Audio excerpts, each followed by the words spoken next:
because it's going to be inspired. Great. So let's start. Let's not wait. Let's not wait. It's a very exciting event for me we're doing here. It's our 26th event, Stand Up for Passion, the first time online, the first virtual event. Mm-hmm. And it's special because it's COVID-19. It's special because it's truly international. All of you are from around the world. It's special because I have some of my best speaker, best friend from New York right here. All of you have a very, very different take on what's happening, but all a very inspiring take. And I know you will motivate people in your own right. I can't wait to see the feedback after this. I can't wait to see the feedback live, and especially when we transcribe to YouTube, to Facebook, to LinkedIn, and everywhere. For those of you that can share it, feel free to still share it. Okay, 60 people. I think we're back. We're back in business. I love it. So I'm going to speak about resilience, reinvention, storytelling. Our friend Suki is going to speak on social connectedness, isolation, finding our own space, and how to increase our true nature through this whole ordeal. Goldin has a new way of thinking. He's thinking it's time now to think result thinking. And he'll see it both as a parent and as a business guy. And Donnalynn will take us in a spiritual dimension, telling us what is the dark night of the soul for those who don't know it yet, and what is it to expressing, to living it freely right now, and that we just have to embrace it, basically. Mm-hmm. And finally, with Rasanath, be more of an interview style. That's what he wanted. But his main message is to live one day at a time. You'll see Rasanath is a much more quiet, posed man than I am. He's much more, right? He's living in the moment, not as a crazy Frenchman like me. I'll start with my 3 points. Resilience for me is the name of the game. I've been doing a lot of work last few weeks on resilience. If there's one thing I'd like you to take out of all the work I've done is this. It was well said by a Captain Stockdale, American prisoner of war in Vietnam, spent 8 years in jail, and he's been tortured 50 times. And yet he came out not only alive, but thriving. And he said this very, very, very beautiful thing on resilience. For him, he said it's not to confuse two things. One is this idea that no matter what you're living, what you're going through, you will prevail, no matter what. So you have to do whatever it takes to build that confidence. Not to be confused with this ability every single day to step up into yourself with your own courage. So one thing is that vision, right? And the other thing is just daily courage. Day in, day out, what is it that you can do to go through the day? Reinvention, for me, there's 5 things we're going through when we are to reinvent ourselves, which it looks like at least 40 to 50% of the world people of the world are going to reinvent themselves. Mentally, financially, psychologically, in terms of relationship, you're gonna go through new layers of yourself just to step into your new person. So you're gonna have to reinvent yourself, right? All it takes for me is 5 points. I mean, I've changed 12 times in 7 countries, and I've helped 1,000 people to express the story of reinvention. So I'm fascinated by reinvention. One is the decision. You've got to commit to change, no matter what it takes. Commit. I'm telling you, when we left New York 6 months ago, to commit to coming to France, not so easy on everything. I mean, we just got our social security guard. It took us 6 months. She had to leave her job, my wife. It was not an easy process. It took us 6 months to feel and now there's COVID-19, right? So it's never done. Discipline, you need to create that mental discipline. For some of us, maybe Suki, maybe Donnalynn, it's more yoga. I'm not so much into yoga. For me, I need to be a very intense guy. It has to be boxing or running or swimming or weightlifting, to each his own. But what I'm sure is we need to build that mental discipline with the right amount of a sport, right amount of positive people around us. Then storytelling. Storytelling is the heart of this event, right? We've done it 25 times in 7 or 8 countries: Aruba, Toronto, Kathmandu, Tokyo, Casablanca, New York, Bordeaux, of course. And what is storytelling is to understand where you're coming from, where are those pivotal moments in your life that made you who you are. And we're not talking about your goals and purpose here. We're talking about why you are what you are now. And then purpose is later for me. It's a tremendous job, and all my speakers have done this work on their own purpose. You can go just to our YouTube channel, youtube.com/standupforpassion. And then the final 2 things on reinvention is to create your community, like we're doing that now, and your vision. Your vision, you need time alone, right? To build, I think, to build your next reinvention.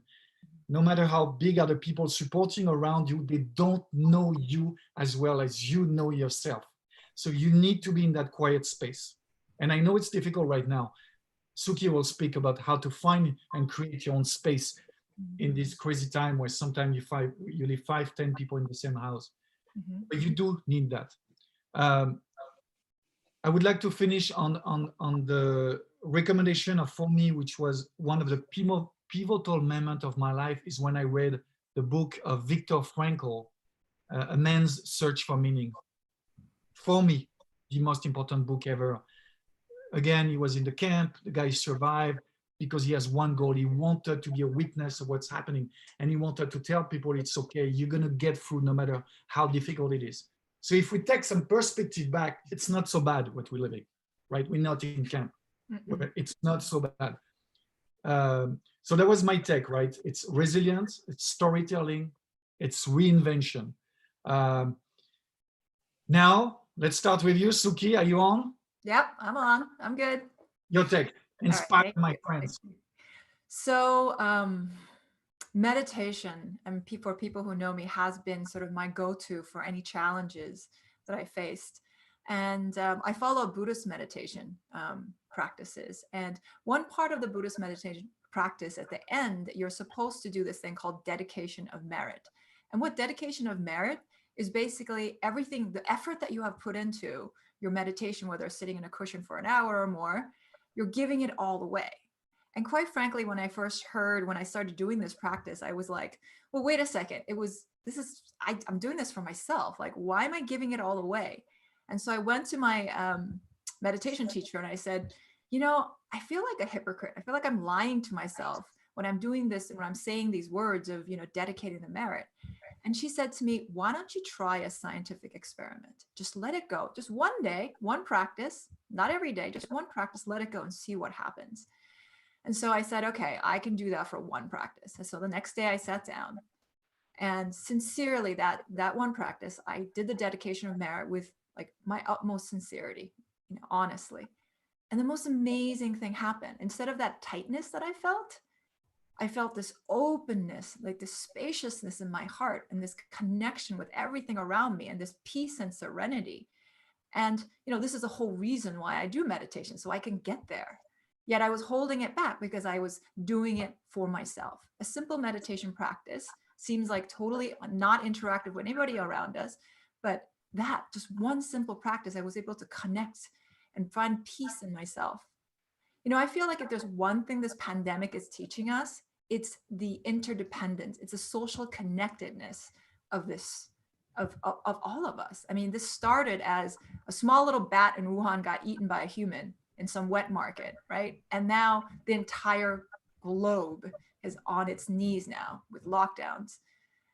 And I feel like if this doesn't teach us, the true nature of how we are, this interconnectedness of who we are and how the world is now, then I don't know what will. We're all in some kind of lockdown, whether that's in complete isolation and you really, really miss the people around you and really appreciating, and that comes to loneliness, fears, and all sort of anxieties, or you lack personal space because you're you're in lockdown with family members. I have a teenage 16-year-old sulky boy, a 9-year-old that will not stop disturbing me in every meeting that I have. Thank God he's not right now. But anyway, we're all facing our own challenges, whether it's an isolation or a lack of personal space. And through that, we're going through a lot of emotions like anger and frustration, anxiety, fear, and even greed, right? And greed really coming from the space of, I just don't have enough, what's going to happen, and like hoarding, right? That's causing a lot of social problems. But as humans, we actually have the capacity and the ability to use our minds, our discipline, our practices to conquer these ultimately counterproductive emotions. And I feel like the true solution to it all is really truly understanding the nature of humanity. We are connected. And I don't mean in some kind of woo-woo, like new agey kind of way. Let's face it, we are globally connected, whether we like it or not. And if we truly understand that truly understand the interdependent nature of our existence, the social connectedness of our existence, this naturally does lead to a compassion, a deep compassion of understanding, because we're all in this together. I'd like to make a point about the difference between empathy and compassion. Empathy is the ability to feel what's going on. So like when I read the newspaper in the morning, you can't help but feel like for the healthcare workers and whatnot out there, sadness for those who've passed, people who are in isolation. There's a lot of empathy that I can feel. But the difference between empathy and compassion is compassion takes action. You feel the pain of others and you take action. Compassion to me is not some woo-age, new age nicety. It's actually a practical solution for all human challenges, both personal and societal. And certainly I feel in this pandemic. Anger with compassion leads to thoughtful action instead of doing things and saying things that you're going to regret. Compassion allows us to use fear, anxiety, and panic to help us get prepared, anticipate what's coming for ourselves and others. Compassion with greed, even desire, wanting things. If you have compassion tinged with that, then as you're able to transform this desire for self-gain, sometimes at the expense of others, transform that into a positive social impact to the world. They say that character shows during times of crisis. Crisis really amplifies. I really feel like it really amplifies our true nature. Whatever is inside, whatever we're hiding, when we're in a crisis, when we're facing personal challenges, it all comes out, right? But ultimately, I feel like crisis gives an opportunity for us to shape our characters. This pandemic, in a way, not just for ourselves, for the whole world, it's an opportunity to shape our characters and the next stage of humanity. And it's my sincere hope that our new normal includes this awareness that I hopefully painfully we all now recognize, this interconnectedness, the social connectedness of our existence, and actions that are driven by some level of deep compassion. So that's my 2 cents on what's going on, and that's my insights. I hope that was helpful. Thank you, Arnaud, for this opportunity. Thank you. Thank you. It was great. Love your take. I mean, so much thing to say. Feel free when I'll speak 2 minutes between each panelist to write your question now, so you don't forget. Even though we'll get to your question at the end, write it now, right? It's not so important when I'm speaking between the two of them. So take that time if you listen. Bravo. Luisa from New York, so bravo. Yes, I chose them. They're amazing people. Otherwise, they would not be here. My friend Goldin, what do you think? What's your take on the world? Well, to start, I just want to encourage everyone on this webinar to take a deep breath.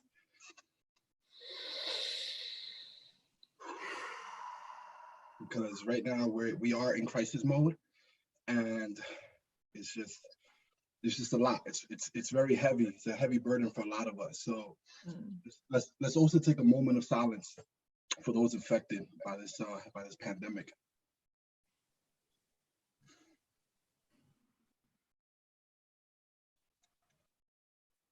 So, Coach, by the way, I call you Coach.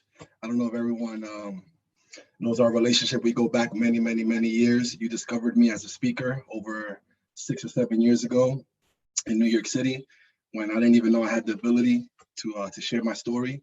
And Stand Up for Passion has given me the platform to be able to do that. So when you invited me to be a part of this, obviously I was very honored to partake. Thank you. So my views right now on what's currently going on is we have to stay focused on the fundamentals. We have to stay focused on the fundamentals. When we wake up every single day, you know, in a normal society, we're able to dive into our day and go out and get things done. But now we're on lockdown. So the things that we were getting done on a daily basis, it seems like it was put on pause. But in all actuality, is it put on pause, or can we do it during the lockdown? So for example, with myself, you know, I work out every day. I read every day. I, you know, love to meditate every single day. And these are things that I can do on my own, you know, in my home. And that's something that I've been really focusing on, just not cutting my rituals, you know? So I think that's something that I want everyone to really concentrate on, where sometimes you can get into a funk. You say, you know what, the gym is closed, so I'm not going to work out anymore. You know what, my favorite restaurant is closed, so I'm not going to eat healthy anymore. And you just start getting into this funk. And I would say, don't allow yourself during this time to get into that hole, because in reality, if you go down that hole, it's going to be very hard to climb out when we reopen. And I think that, you know, sticking to the fundamentals is going to allow you to do that. And also, I was thinking about what you and I spoke about, Coach, about, you know, reframing my mindset. And for the past 10 years, I've been doing my life's work, which I thought was my life's work, right? And I've been building a company called GetFocused. A lot of the people on this call know about my efforts with GetFocused. And for many years, I was just so entrenched in doing the work that I never thought about the actual impact of the work. And what I mean by that is, if I did a food drive, I would say, okay, I raised 5,000 cans of food for the less fortunate, and we distributed 5,000 cans of food. And I would stop there, and I'll say, wow, we did great work. We did great work. And I would never take it further and say, okay, what was the actual impact on that? You know, how many people actually consumed the food? You know, how many people actually started living a healthy lifestyle after that moment, right? And that's something that I've never thought about. I was so focused on the work and not the actual results and the outcome. And I think that's something that business-wise, again, now I'm talking about business-wise, it's what I'm focused on as a business leader now. It's examples like, you know, my organization would tutor 200 kids, you know, per month. And we would have dozens of tutors, and it would be reading coaches and fitness coaches, and they would do, let's say, over 100 hours of tutoring and coaching a month. And I was focused on that. Wow, we are doing 100 hours of coaching a month. But I never thought about the actual outcome and results of that. You know, are these kids actually, you know, getting better grades? You know, are they actually changing their lifestyle? So that's something that I've been focused on, and I want to encourage everyone on this call to start really thinking about the outcomes and results of your actions and of your decisions. And that's what I want to speak about business-wise. And then finally, I just want to give a special shout out to my partner, Linda, who's on this call, and to our beautiful son, Lucas, who many people are asking about in the comments. Lucas is now going on 4 years old. He's enrolled in a Montessori style school, and he's already on the path to being, you know, a bright young man. And we're very excited about that. And fatherhood has changed my life. Fatherhood has changed my life. It's something that I cherish, and something that I take great pride in. And everything I'm speaking about, I'm going to try to pass it on to him. So thank you for this opportunity, Coach. And I appreciate everyone's time.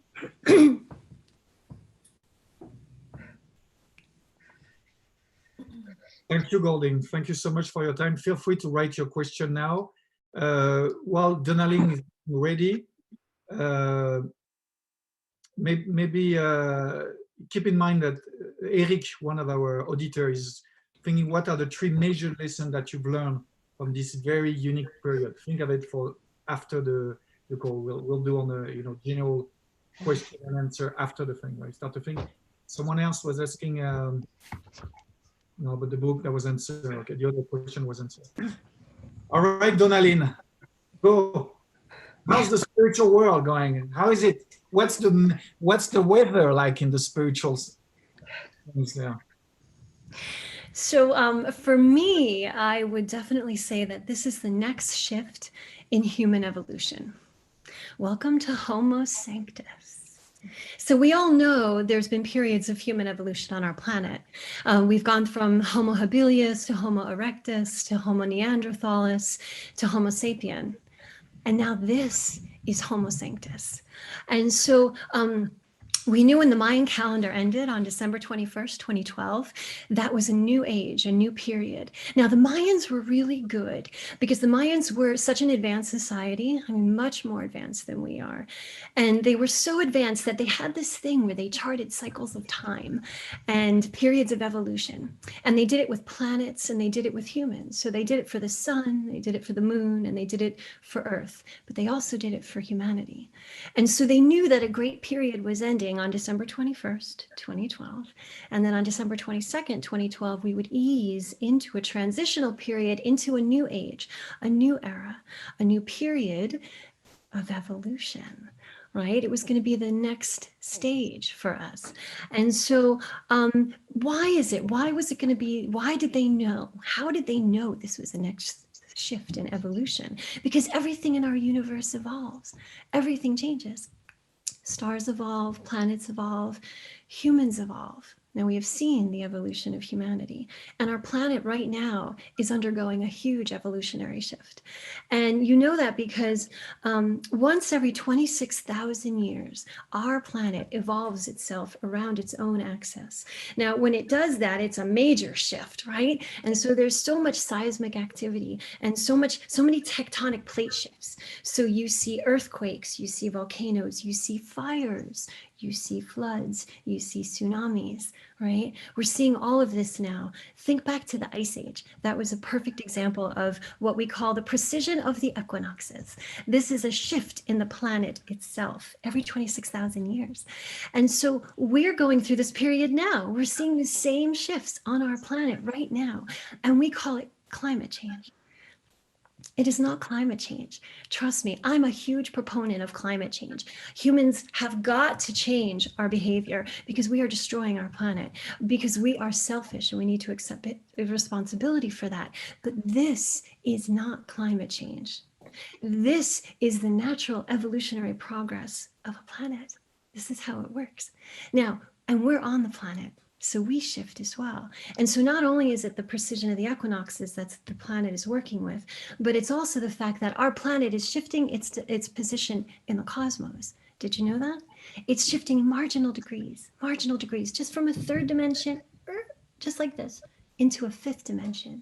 It's very subtle, but it is huge because we're shifting dimensions. We're moving up in dimensions, we're moving up in vibration, we're moving up in frequency. And because the planet is moving up, because we're on the planet, we're evolving as well. And that's really important to remember, because then you think, okay, well, what's the next phase of human evolution? What's it going to look like? You know, it's not necessarily physical. I'm not going to grow wings and all of a sudden start flying. It doesn't work that way. It is the next evolutionary step in consciousness. We're raising our frequency, we're raising our vibration, right? And this has been coming for a while. I knew about this for the last 10 years. Nobody knew exactly when it was going to happen because, like I said, we're in a transition. We're not fully in this new age yet, which is called the Aquarian Age, the Golden Age, the Age of Enlightenment. We're in a transition, which is why it's rocky and a little uncomfortable. So nobody knew when it was really going to hit in, but it's starting now. And so I told all my clients that this vibrational shift of moving from a third dimension to a fifth dimension, most of it started in 2019, pretty hard. So I said to all of them, you know, whatever relationship or job or venture of yours that cannot hold the higher vibration of where we're headed has to fall apart. It has to, because it needs to be rebuilt anew. And so in 2019, we saw a lot of personal disaster, a lot of dark night of the soul for people on a micro level, individual level. But in 2020, it continues. And now we're seeing it on a macro level. We're seeing our political systems collapse because any system or process or protocol that cannot hold the higher vibration of where we're going needs to fall apart so we can rebuild. Right. And so I'm a numerologist, and this is what I do. I decode people for a living, and I decode situations. And so this year is a 4 year. It's 2020.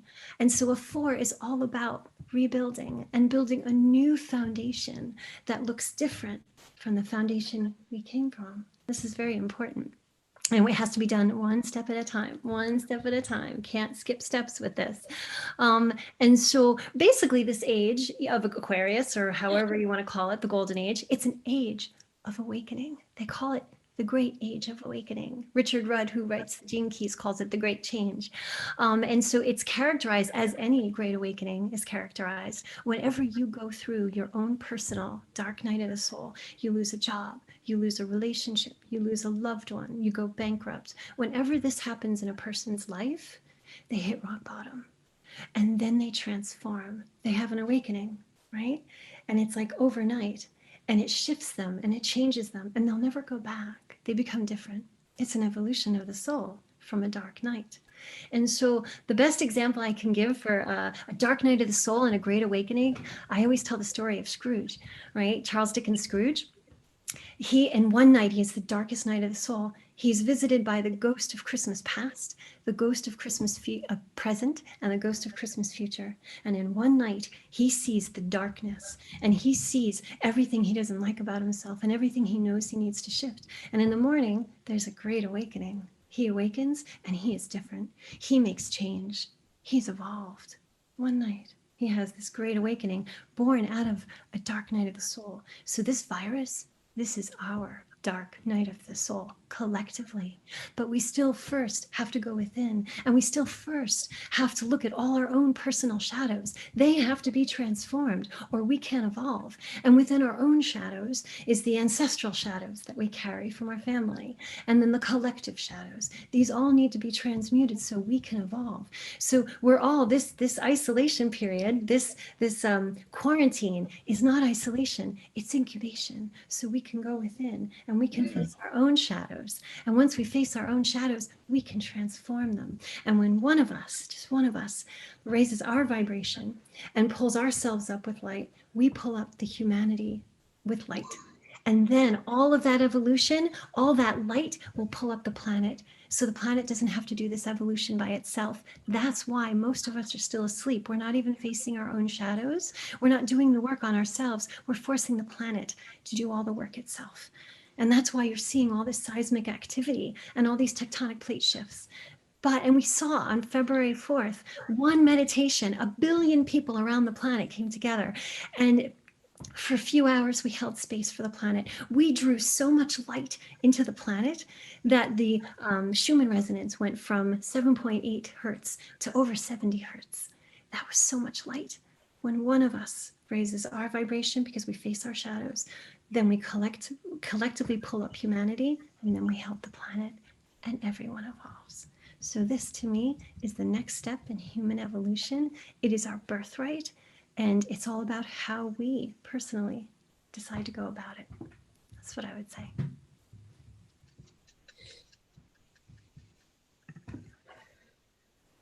Oh, no, you're mute. Look, Coach, you're on mute. You're on mute. Yeah. Oh, no. No, I wasn't on mute. Oh, you were not on mute, don't worry. I was on mute. That was amazing. That was amazing, Donnalynn. I laughed because I kept putting myself on mute because the cat was making noise. And I was like, did I put myself on mute? You're not on mute at all. No, it was great. Great job. For sharing it. Someone just said some comment while you were speaking. And then we're going to go to Rasanath. He's a former Wall Street trader turned monk, turned leadership coach. Yeah, just people say, thank you, great. That was amazing. Steph Chikowski to you. Amazing, Donnalynn, Gillen. Gillen who's been to many of our events. I think, yes, some political question we might go after. Humankind, I love Claude. I love the precision of the equinox. We'll answer some of those global or individual questions at the end, but I'd like to get to you, my spiritual friend who spent 5 years as a monk, and now you're back in the, I don't know what's the real world, right? Is the monk a real world? Is the real world we not monk? I'm not even sure how I found you the first time. I think someone sent me an article, I think, on you, and that's how we get to know each other. What's your take? So let me know, and especially your thing. Let's just living one day at a time. Yeah, thank you. So happy to be with all of you. Really appreciate this gathering, Sangha, this community. It has been a roller coaster for me through this entire experience. And what I recognized through that was that this is a period where I need to learn how to carry my suffering with dignity, because I find myself typically responding to suffering either from a place of bravado or from a place of panic. And what I recognized was, as this pandemic started and getting to know about everything that people were experiencing, and also then facing my own personal fears, health-wise, financial security-wise, the collective health of the family. It was definitely a roller coaster ride. And I found myself reacting in ways to people that was transmitting my own suffering and making things even worse. So what I recognized was the best thing I can do to serve was to learn how to walk this period one day at a time, and learning how to walk this suffering with dignity, not trying to predict its end, not trying to make a conclusion of what it will be like when we are outside, when we come out, because I do not know. But what I can say in all honesty is I have a desire to stop my own suffering from being transmitted and take full responsibility for that. And so the best way I can see myself doing it is by taking one day at a time and asking myself the question, well, what suffering am I experiencing today?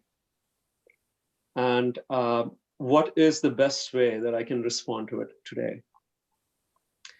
And then live the next day the same way.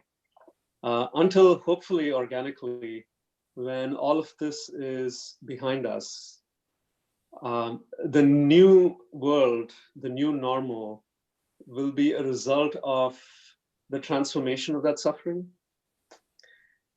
instead of transmitting of that suffering. Because what doesn't get transformed will get transmitted. As Suki was saying, we are all connected. And when we are connected, we either we can distribute suffering or we can distribute happiness. The best way to be able to do that is to take full responsibility for what I carry and learn how to walk that with dignity and honesty. That's my resolution.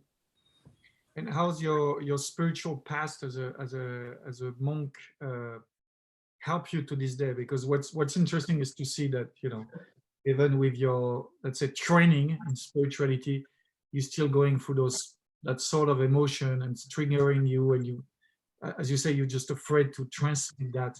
And I do remember the first time not the first time I spoke to you, but when I was preparing you one time for you to be on stage, I was in LA at the time and talked to you on the phone and asked you this question, which is, you know, basically, when do you know you okay, or what's happening when you're becoming about, you know, maybe not a spiritual master, but better. And you told me this sentence, and I still remember where I was seated in which apartment in LA when I heard you say, well, the only difference is you just become more aware of your darkness, of what's wrong with you. You just know exactly what it is, compared to someone where you say, there might be something fucked up with me, but you know exactly what's fucked up, right? Which was, I was like, wow, it's fascinating. And listening to you is, And I went through the same thing lately as well. I was like, my God, even with all my training and reinvention, resilience, I'm also going through some emotional roller coaster from some days as well here. So all of us, but would you say something else in your past as a monk that is helping you day to day and that everyone could take? Absolutely. So the idea of becoming a monk or becoming a spiritual person, somehow we have a sense that things will be, and there's peace ever after. And what I learned as a monk, so the reason, or one of my illusions of becoming a monk was, so I was a banker before that, and I realized that I want to live in a world As every monk, as every monk does. Thank you. I'm just going to move into a world where there's no ego. And what is interesting is I experienced my own and the egos of other people in a monastery. And it did cause suffering too. What we collectively recognized was becoming spiritual, while the idea is glamorous, the process is not. And so many of us want the result without the process, right? That's we live in an age of fast food, microwaves, high-speed internet, and somehow there is this notion that, well, spirituality has to be handed to me, and when I become spiritual, I'll be this Zen-like person. And what's interesting is that in my conversations with people who are very spiritually elevated, they don't necessarily they don't suffer less. This is what happens. They know how to transform it. They know how to hold it, and they have the capacity to not let their suffering leak onto other people. Right? And in that process, they find the redemption, and they have just become good at doing that repeatedly, right? So this is the lesson that I learned. I guess I had to my naivete of becoming a monk had to break in order to actually come to a place to embrace the spiritual process means to be a warrior. Thanks. Every single moment. Right. I'm going to ask you one last personal question, and then it's going to be a few global questions for all of you four here. What do you think what's happening now is going to change in your process of coaching people? All of us here on the panel are coach in some way or another. How it's going to transform, evolve your way of coaching people one-to-one or in groups? Such a good question, because I find it actually is happening as we speak. I'm actually spending more time in helping people understand very directly how they're not their minds, and how they're not their emotions, and how they're not their egos, but a spark of consciousness that is actually completely pure and is untouched by any amount of upheaval that happens around. When you talked about resiliency, the real resiliency is the resiliency of that consciousness, that soul, that spark, that is actually completely untouched by anything material. And the one thing that I'm doing in my coaching is to speak more about that, and to, in small ways, help people experience how they're not their minds, not their emotions, but something much, much deeper, to spark of pure consciousness that we all have access to, but in our busyness, we actually run away from that. Okay. So that's how, very directly, that's how it has transformed my own coaching process. Thank you. Well, quite deep and profound as always. Thank you so much. Goldin, there was a question for you. So when you spoke of reframing, Goldin, your outlook and making sure you focus on results, what would be some ways I can apply that on the day-to-day towards my business? Well, towards your business, well, again, it's all subjective, right? It all depends what business, an individual is in. But using my business as an example, I have a youth organization called GetFocused that I spend every single day thinking about the kids that we serve. And what I do is I look at where they are in as soon as they enter the program. And then what I do is I design a plan for them, So I have a 3-month, 6-month, 9-month, 12-month plan. And then in that plan, there's milestones and objectives and action plans that I put together based on their current situation, and based on their current skill set and things like that. I tailor a program just for them to be able to achieve the results that they need. So I guess those same principles can be applied to basically almost any individual. You can design your own personal plan. Like for myself, I'm constantly, I have so many calendars and motivational quotes and all this that I'm surrounding with, and I'm constantly writing down my objectives. Like for example, last year I wrote down on it's funny, I might be able to find it, but I wrote down on a blackboard. I wrote down I'm going to save $100,000 to buy my first investment property, and just simply writing that down. A year ago, I literally closed on my first investment property in February, and I bought a multifamily unit in Newark, New Jersey. And I'm having trouble renting it out now because of obviously the pandemic, but it's still something that I'm very proud of. And it came from just simply writing down, my goal and being able to see it every single day. I would wake up and I would literally see it every single day. So, some of us forget how powerful it is to just to simply write down your goals and put it up and see it.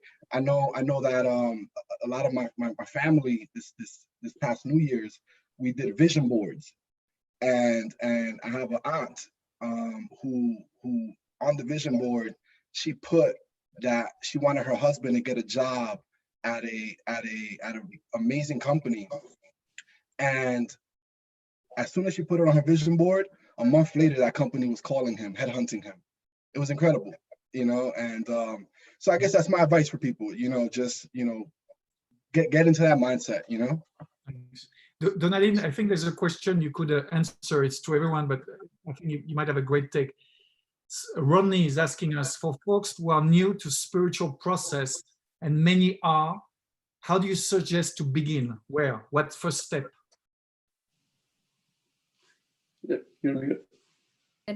Now I was muted. So I think personally, this quarantine was the biggest beautiful gift.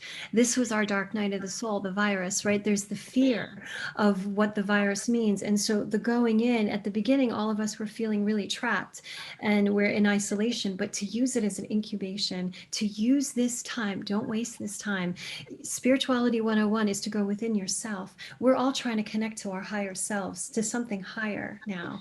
And so the only way to do that is to get still within yourself. And I say, look at your shadows. So I've told everybody during this quarantine, whomever you're with is purposeful. Wherever you ended up and whomever you're with is exactly the way it's supposed to be. You've got a soul contract there. So watch your triggers, watch what comes up for you, right? And so, because those are going to be your buttons, and that's a beautiful entry level into spirituality, to look at what our issues are, whatever comes up. So during this time, I've had clients who are in relationships and they're in bad relationships and they're quarantined together, and so their buttons are getting pushed. My brother, for example, he went to see my mom. He was in California. He went to see my mom right before the lockdown happened because she had a surgery. He got stuck there. And I was supposed to go after him. So his work, he has a lot of karmic issues with her. So all his issues come up right there in his face in quarantine. He has to work on them. So wherever you are is purposeful, and whatever's coming up for you is purposeful. And that's a beautiful way to start on the path of spirituality, by looking at your shadows and learning to transmute them. That's what I would say. Thank you. Suki, I always like to bring everything you can from around the world. I mean, we look at this diverse panel with all of you bring so much diversity to in terms of culture, of where you come from, or your ancestors, or whatever. What do you think the Eastern world has to teach us, Suki? I know you were teaching at some point Feng Shui. You had some Feng Shui class, I think. What do you think we can learn from the Eastern world in this time? I think that there's definitely cultural differences between the East and the West of how this is being dealt with. I mean, I come from Korea, and I think Korea is lauded as one of those countries that be able to get this pandemic under control fairly quickly. I think they have now 0 new cases or single-digit new cases happening, in the past week or so. One thing that I feel, it's going back to my point of social connectedness, like community and a respect for the community. Like the biggest example that I see is mask wearing. In mask wearing, one way of looking at it is you're actually preventing yourself from giving the disease to others, but also, getting it also from others. I mean, when the Western world was told, well, it doesn't protect you against anybody else, and the kind of thought was, well, then why am I wearing it? Because it's not effective. So I think that, in the East, there's a kind of underlying cultural expectation of always looking at the good of the whole community beyond the individual. And I think that, having grown up in an Asian culture and having to come to West and having to tout my own horn, there was definitely a sort of an inner struggle. But I see that in times like this, that, putting the community first, not necessarily at the expense, because at the end of the day, when you do put the community first, you win at the end of the game. Now, people in Korea are going back to work. But I think like right now, this pandemic is clearly showing when you do act really selfishly, it results in not only, not the best results for yourself, but also the community, the society as a whole. So that is what I see the biggest difference between Eastern and Western approach internally as well as societally to this what's going on. Thank you. Thank you. We have so much different comment. Eric would say that's what I miss about Asia, especially in Japan, the respectful attitude. I mean, you spoke about Korea, speaking about Japan, but the same sort of philosophy, respectful attitude. Yeah. Amina from Vietnam, she say, for collective renewal to truly elevate, I've always felt we must not attach to being unattached.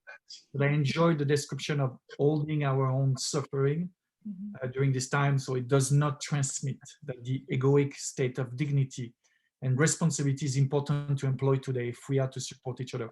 There was a question from for you, Rasanath, sort of a deep question. Someone said, with the rate of domestic violence increase, it's all over the world. It's in, it's in France, it's in the US, across the world, with this pandemic, people staying home, right?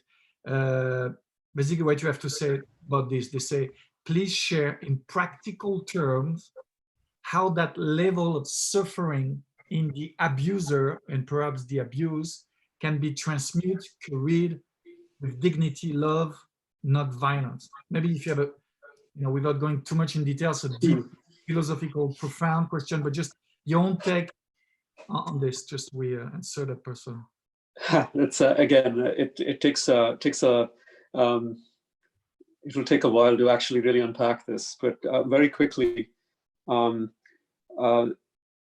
it feels unfair that when you are on the side that is abused, when you're asked to take the responsibility of the suffering coming from an abuser. It feels very unfair. But to ask an abuser to take responsibility for suffering is hard, because if they did, or if they could, they would not be doing what they're doing right now. But what's important is, and this is where it's hard to say this, but the initiative comes to the person who actually is experiencing the suffering to say, you know what, I'm suffering, but I am not going to transmit it. And that may look like distancing myself from the abuser, even if the relationship seems to be pretty close. It may look like distancing myself from the abuser, or asking myself the question, well, why am I still staying with this person? What is my own suffering that I'm actually not trying to face by living in this relationship, right? So the buck stops with us. We have to ask ourselves the question, how am I going to prevent this from not transmitting? And the responsibility lies with the individual. And the only other thing that I want to say add there is, do not ask yourself, is this fair? Because it's not. right? But we have to rise above the conception of fairness in order to take full responsibility and stop the suffering from moving forward. Mm-hmm. I don't know if that was practical enough, but that's the best I could do. I invite you to get in contact with Rasanath if you want to. It's such a huge topic, of course. I mean, I'm seeing across the board those problems. What I'm saying, I don't know what you. I'd like to get your take and maybe just 1 minute on each of them, because we're gonna close it in 5-10 minutes. What's your take on those people who seems to be totally remote from what's happening? I mean, I'm talking 90% of people understand, and there's a new consciousness. Some people, I'm taking my neighbor who has no idea I'm doing this webinar. You know, he's a financial director of a good company in Bordeaux. His wife is a doctor, but you have no idea the level of suffering it's happening, the level of the bankers. I'm talking, he was like, oh, it's going to go back to normal. It's going to be fine. Some people seems to be the, hello, you have no idea. I've heard some French and American businessmen as well, some French business, American businessmen, oh, we just have to go back to business and sell as much as possible. We're just going to have to go back to business and make people work as hard as possible so we can go back on the economic term. What do you have to say to those people? They're probably not watching the webinar, that's for sure. But why do you think even happens, and what do you have to say about this? Just a very concise answer. Rasanath, let's start with you. You're here. Let them wake up when they need to. Let me work with people who are wanting to change. Okay, great. Thanks. Goldin?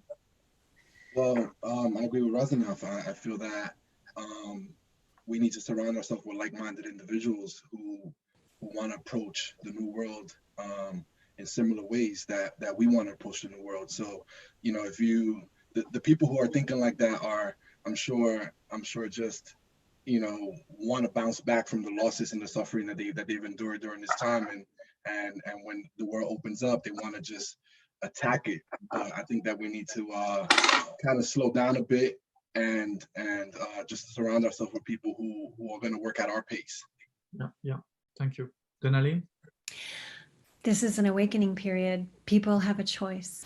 They either awaken or they don't. Suki, you mute, by the way. You mute, Suki. Sorry about that. Okay. My take is that we just need to lead by example. We can't force upon others, but basically if they see the change in us, hopefully our vibrations, you know, the impact that we make in the world will make a difference, and they'll see and they'll come to their own terms. That's my take on it.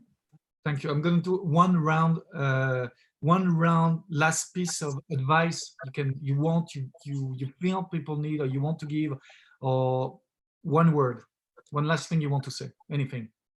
Suki, let's start by you. Can I say 2 words? I mean, I've said it over and over again, social connectedness and compassion. Just really understand the concept of that. Thank you. Donnalynn? This is your own personal dark night of the soul to be transformed for yourself. Goldin? Unity. I'm going to use that word. I have a lot of friends and family on this call, and it feels good to be a unified front with them and everyone else. Thank you for joining this call from around the world. This is probably the most unified I've felt during this whole pandemic. So for me, unity is the word. Thank you. Rasanath? Relentless personal responsibility. Wow. Can you say it again? Because with my accent. I said a relentless personal responsibility. I love it. I have to write it down. I can't say it. Nobody's going to understand. French accent. Donnalynn told me a few days ago, it's coming back big time, my French accent. Lots of people are saying thank you, Donnalynn, Suki, Goldin, everyone's been thanks. So thank you also to our editor from around the world. Thank you to you guys. I mean, it was very important for us to do this call, this community. You know how much I love each and every one of you. You give so much to the planet. So let's keep doing our best. Let's live our best. Let's reinvent. Let's find that resilience. Let's keep inspire people. Let's find more impact. Thank you, Amina from Vietnam, who loved it. I know you'll be on the panel when we get to Vietnam one day. Oh, another virtual panel. My friend Georgina as well in LA. I want you on Stand Up for Passion stage one day. It'd be great. Thank you so much, all of you. Thank you. And this will be recorded. We'll get the best, and I'll send you the link to everyone that wants to see. We'll send it on our social network. Thank you so much, all of you. Yeah. Thank you, Arnaud. Thank you very much. Thank you, Coach. everybody. Thank you, Coach. Thank you, everyone. Thank you. Bye-bye. Bye.